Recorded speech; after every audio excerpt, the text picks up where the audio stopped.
Karl Nell going to be the new director of AARO? Well, that's one of the possibilities thrown out there, so let's talk about it and all the other items today. So it's time for another UFO News Roundup. Get in here, this is Jack with Cosmic Road. I talk about UFOs and the paranormal. Please hit like, please subscribe, please share on social media, and let me know what you think in the comments below.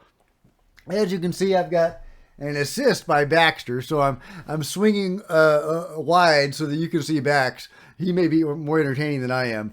Okay, let's listen to what Ross has to say about Karl Nell. Who's going to take over? Who's next? Who's the most likely candidate?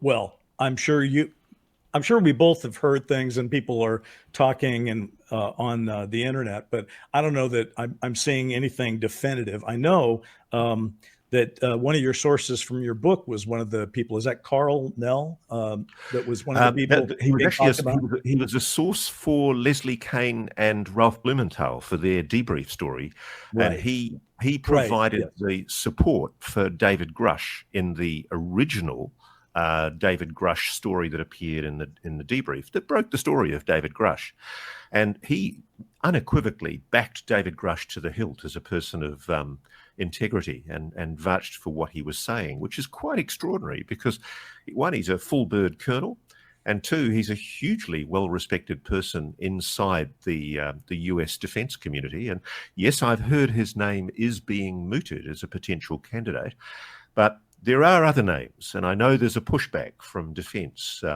The Defence Department, I'm sure, are very probably going to be trying to get their own candidate. Frankly, I do not for the life of me, Bryce, I'll have this say, I do not for the life of me understand why, if this is meant to be an oversight body reviewing the integrity of the Defence Department and heeding the requirements of law to ensure that they've done the right thing as far as oversight goes and transparency on UAPs, why the hell do we give the Pentagon or the intelligence community any input at all into the appointment of who it would be? Yeah, you tell him, Ross. But there you go. So Karl Nell is not a shoo-in as the director of AARO, but he is one of the names in the hat. He's probably our best hope of any sort of transparency or disclosure.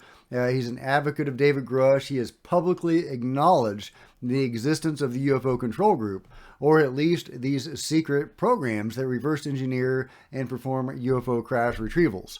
So I really hope that Karl gets in there. I think that Karl would be an amazing pick. Would he be muzzled as director of AARO? Are there handcuffs put on the director of AARO where he can't talk about certain things? Well, that is possible. But he'd be a damn sight better than Sean Kirkpatrick, the lovely Dr. Sean Kirkpatrick. So, fingers crossed, fingers crossed. In other Ross Coulthart news, he is going to be, he has a new gig. News Nation signs Ross Coulthart as special correspondent. Check that out. News Nation has signed Ross Coulthart as a special correspondent, the network announced on Tuesday. In his new role, the network said Coulthart will produce special projects in short and long-form documentary-style pieces on a wide range of topics, including national defense and military operations. His first project for the network, entitled Unsolved: The JFK Assassination, will be timed to the 60-year anniversary of the assassination of the former President John F. Kennedy. It will debut Sunday.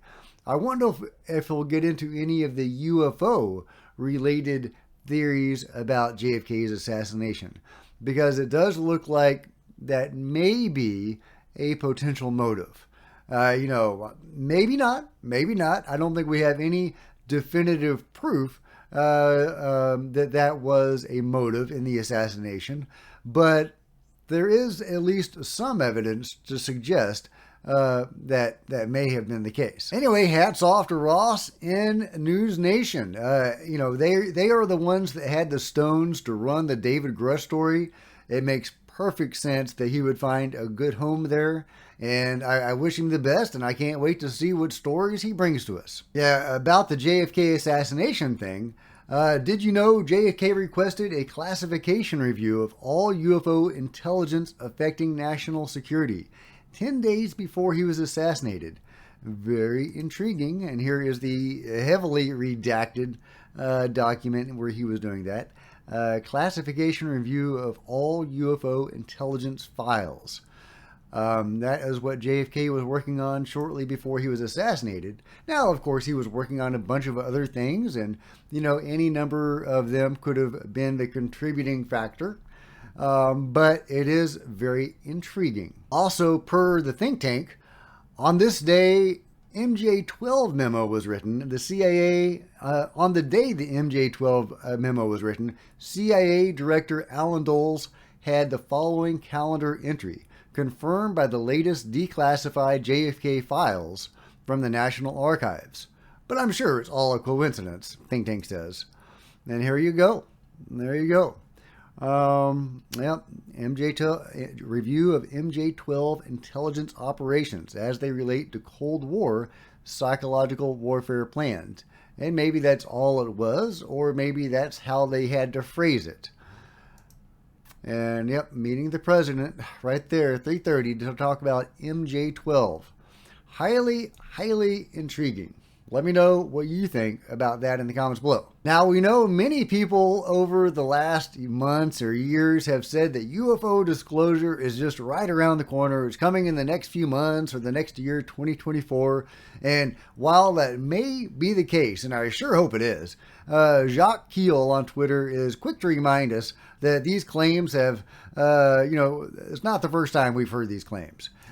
Within the next few months, the world will be forced to accept the reality of flying saucers, says Mr. J. Dale, president of the Manchester Flying Saucer Research Society in 1959.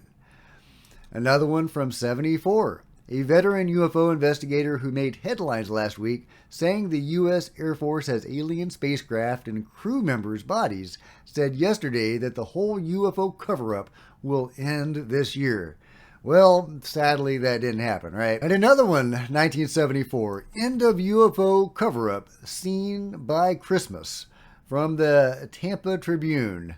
So, people have been saying this for a long time, and so far it hasn't happened. Now, we are closer than we've ever been with the David Grush material. I mean, that is really could be the silver bullet if we have, people that have the stones to push this forward, and if they can have a little bit of a luck of actually getting access to this material and being able to do something with it. But as Ross Coulthart just informed us, there is a pushback. There is the control group, trying to insert their own people as the director of AARO, and I'm sure there is a lot of other pushback as well, trying to prevent Congress people from getting access to this information. And if they do get access to it, what are they going to be able to do about it? But it is theoretically possible when they do get the skiff with the David Grush material that they will be given access, or they will be given the information about where these UFOs are and where these bodies are. That is theoretically possible. That is what the David Grush material promises. Will they be able to do anything with it? Will the ships and the bodies still be there when they get there? Will they have the authority to actually go to these places and recover these bodies and these ships? Time will tell, but it is exciting times, and there's definitely reason to be optimistic, but there's also reason to be very frustrated. So we'll see how things go. Meanwhile, check this out. There's a guy living in a plane. That's not him, that's just the TikToker. But check this out. There's a guy that's been living in a plane for 20 years in the middle of the woods in Oregon. That's crazy. I used to live in Oregon for a few years. Rained all the time. It was beautiful in the summer, but I did not like it. I'm a Texas boy. I need the sun and Mexican food. Mexican food in Oregon is terrible. But look at that. That is so cool. Lives in a plane. Wow. That's amazing. That's pretty cool. Meanwhile, here's a snippet from Bob Bigelow on New Thinking Aloud with Jeffrey Mishlove talking about a technology that might enable us to have out-of-body experiences. That would be super cool. In fact, you can have, out-of-body experiences induced artificially. Mm-hmm. And I learned that from the Air Force General. Oh. Yeah. Well, by overdoing centrifuge. Cool. Okay, so you get into G-lock, right, at about 7.5 with no other apparatus, and you're trying to hold your breath and breathe before passing out. So we had videos that he would show at around 7.2 or 3, boom, their heads nodding, down they go. You know, they're sitting in a centrifuge. So, so his personal experience was that he had an out-of-body experience he couldn't explain. That particular day, he did 12. They now have rules where you can't do more than 3, is what I recall him saying. Now, I've been trying to produce an out-of-body experience, half-heartedly, half-assedly, and I have had one out-of-body experience that I had in a dream within a dream, which was a really, really interesting experience, but it was an actual out-of-body experience. And that was I didn't achieve that myself. That was a gift given to me by somebody, and by some spirit guide or something like that. It was really, really amazing experience. I keep hoping to have another one, but if there was a way to induce an out-of-body experience, I would get that technology in a heartbeat. Well, it sounds like there is. I just need to get a centrifuge and spin myself around in it about 12 times. So let me know what you think about that. And if you have a centrifuge, let me know. Meanwhile, on Funny Old World, she's talking about the plasmoid technology touted by Randall Carlson and the inventor that he is working with. People have tried to debunk that, and but Randall has actually come out strong against those debunkers, saying that was a false narrative that was being used to discredit this inventor. And Randall Carlson is sticking by this technology that uses plasmoids. I don't quite understand it, but I just wanted to share this little snippet from Funny Old World, and I'll link to the full video. I highly recommend it. But there's one part really struck me as interesting, talking about the pyramids and how they may have been energy generators. So let's just watch a little minute of this video. Again, literally the same dynamic. Now, with the right elements and forces coming into play, this toroidal movement is scalable. It can happen at tiny, tiny, tiny micron sizes. It can also happen at a huge scale. Like, we're talking whack an aeroplane in the middle of that lemon scale, or even bigger. There is a theory, and I'm not going to get into it now, about how the plan of the entire Great Pyramid literally fits to scale exactly what you would need for the positions of a toroidal movement inside the Great Pyramid.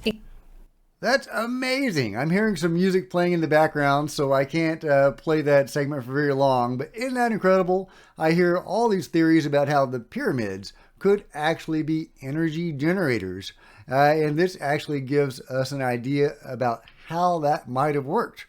I don't know, guys. I love that theory. I don't know if it's true or not, but it's an awesome theory, and I definitely resonate with it. Last, check out this crazy object moving along I-35 in Round Rock in Texas. I lived there for 6 years, so this is really interesting. This is like 5 minutes from the house I used to live at. There is a spectral dog on a platform just ghostily moving along this major freeway in what looks like rush hour. What is going on there? Is that a ghost? Is that a UFO? Is that just a dog on a platform? What the hell is going on here? This was actually covered on the news. This is on, Fox Austin. So what the what? Nobody knows what this object was. It was captured on video, but we don't know what this thing was. Is that a physical object? Is that a ghost? What's going on there? That's crazy. Anyway, I thought that was interesting. So let me know what you think about this ghost dog or whatever it is, and all the other items on today's news in the comments below. And if you've enjoyed this video, please give me a big thumbs up. I sure appreciate it. Smash the subscribe button and the bell to be notified of future videos. You don't want to miss a thing. Join me on social media. There's Facebook and Twitter links below. Love to see you guys there. If you wanted to support Cosmic Road in an even bigger way, please consider grabbing a coffee mug or a t-shirt. See the merch store below. Or by becoming a channel member, because channel members are rock stars. And I really appreciate you guys' support. Thank you. Meanwhile, there's plenty of other videos to check out on the channel. And I'll see you guys next time. This is Jack with Cosmic Road, signing out.